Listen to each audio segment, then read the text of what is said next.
जय श्री राम, हर हर महादेव। मैं आचार्य मंगल जी कशिश तिवारी जी महाराज, काल भैरव सेवक। आज मैं आपको बताऊंगा ब्रह्म बाबा और ब्रह्मदेव और ग्वाल ब्रह्म के विषय में। ये कौन होते हैं, इनका कार्य क्या होता है और इनकी सिद्धि कैसे प्राप्त की जाती है। ब्रह्म बाबा से ब्रह्मदेव बनने में 12 वर्ष का समय लगता है। ये कट्टर शिव भक्त होते हैं और इनको 12 वर्ष शिव की भक्ति करनी पड़ती है, रामचरितमानस का पाठ करना पड़ता है और गंगा सागर का स्नान करना पड़ता है। तब जाके इनको ब्रह्म फास मिलता है और ये ब्रह्म बाबा से ब्रह्मदेव की श्रेणी में आते हैं। और ये कई जगह बिहार, झारखंड और उत्तर प्रदेश में ये प्रमुख तौर पर पाए जाते हैं। ये तिवारी, मिश्रा, पांडे और चौबे, शर्मा के घर में जो अकाल मृत्यु होता है और या तो किसी के द्वारा मार दिया जाता है या कभी अनसनी होकर ख़त्म हो जाते हैं, तो ये ब्रह्म बाबा बनते हैं। और ये जितने भी ब्रह्म बाबा ब्रह्मदेव होते हैं ये हर्षु ब्रह्म के नीचे चलते हैं और ये ताकधारी होते हैं और इनके में इतना सामर्थ्य होता है, अगर ये अनसनी हो जाते हैं तो बहते जल में आग लगाने की सामर्थ्य रखते हैं।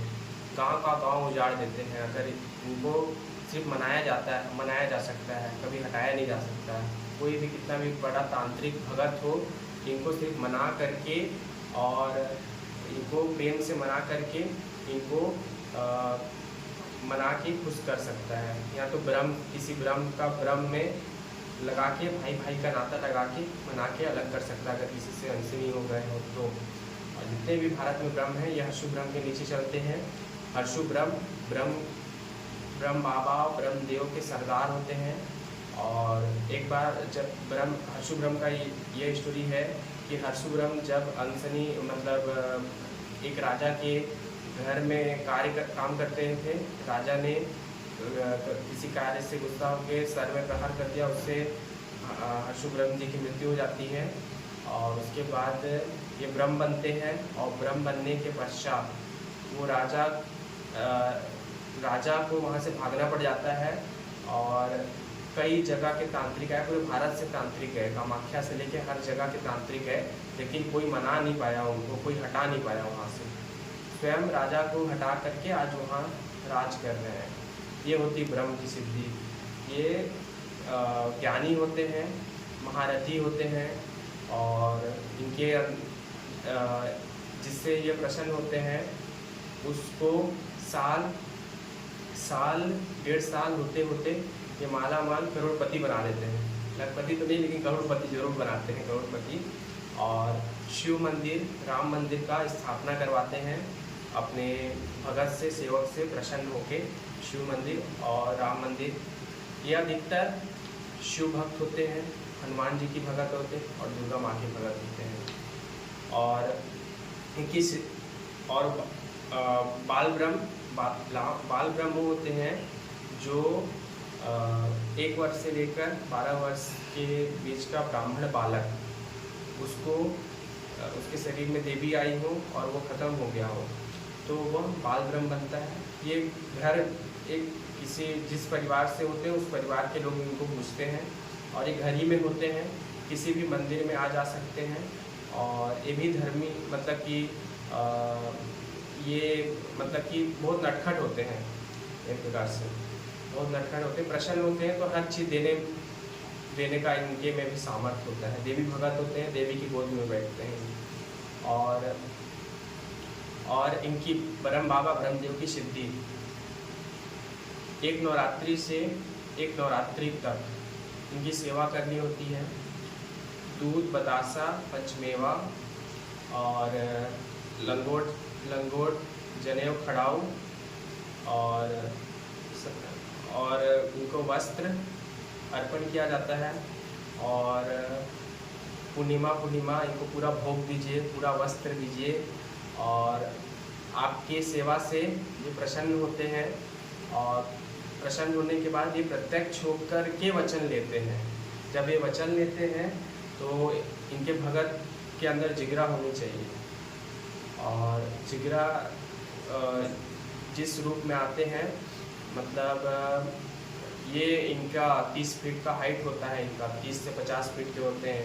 किसी ब्रह्म का दाढ़ी होता है और किसी ब्रह्म का दाढ़ी नहीं भी होता है, और लंगोट पहने होते हैं, कमर तक धोती होती है इनकी, और हाथ में सोटा लिए रहते हैं। और ये लश्कर में रहते हैं, लाखों करोड़ों का इनका लश्कर होता है। जितने भी आसपास में अकाल मृत्यु के मरे होते हैं, सबको ये रखते हैं अपने लश्कर में। लश्कर के राजा होते हैं।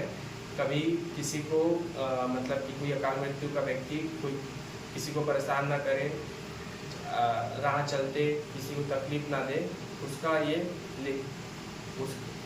उस पर ये नज़र रखते हैं। और देने में ये हर वो चीज़ देने में समर्थ होते हैं। जितने भी दरबार लगते हैं, जितने भी पर्चा लिखने वाले दरबार चलते हैं, सब इन्हीं की शक्तियों से चलते हैं। जैसे कि देख लीजिए बागेश्वर धाम सरकार आज देश में नहीं विदेशों में भी सनातन का डंका बज रहा है। ये क्या है? सन्यासी बाबा ब्रह्मदेव की ही शक्ति है।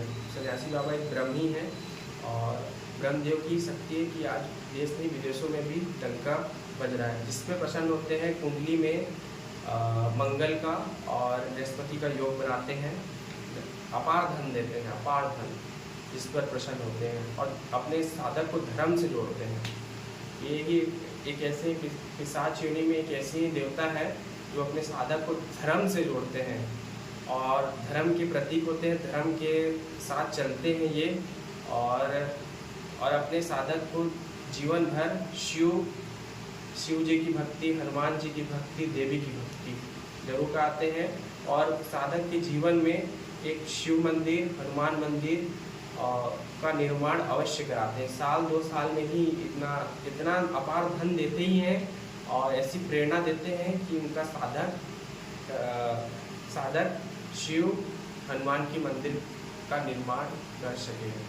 इनके साधक को डेली स्नान करके इनको भोग पद देना चाहिए और ब्रह्म में लीन रहना चाहिए, ब्रह्मचर्य का पूर्ण पालन करना चाहिए, ब्रह्म में चर करना चाहिए और डेली रामचरितमानस, सुंदरकांड का पाठ करें और शिव की भक्ति करें, शिव का अभिषेक करें। जितने भी प्राचीन मंदिर है जहाँ जाए वहाँ महादेव का अभिषेक करें, महादेव की जय जयकार करें, तो ये जल्दी प्रसन्न होते हैं। और कुछ होते हैं अवघड़ी ब्रह्म होते हैं, जो अवघड़ी ब्रह्म होते हैं वो कट्टर शिव भक्त होते हैं, वो ताकधारी होते हैं, बहुत तेज चलते हैं और जिस पर प्रसन्न हो जाते हैं उसको मतलब उसका जीवन को धन्य कर देते हैं, मतलब धर्म से उसको जोड़ देते हैं अपने साधक को। और यही आज हमने ब्रह्म बाबा ब्रह्मदेव के विषय में अगर बोलना चालू करूँ तो पूरा दिन भी कम पड़ जाए। कम शब्दों में मैंने बहुत कुछ विस्तार से बताया आपको। और इसी तरह हमारे चैनल को सब्सक्राइब करें, हमारे वीडियो को लाइक करें और ज़्यादा से ज़्यादा शेयर करें, जिससे ब्रह्मदेव महाराज के विषय में अधिक से अधिक लोगों को पता चले। जय श्री राम, हर हर महादेव।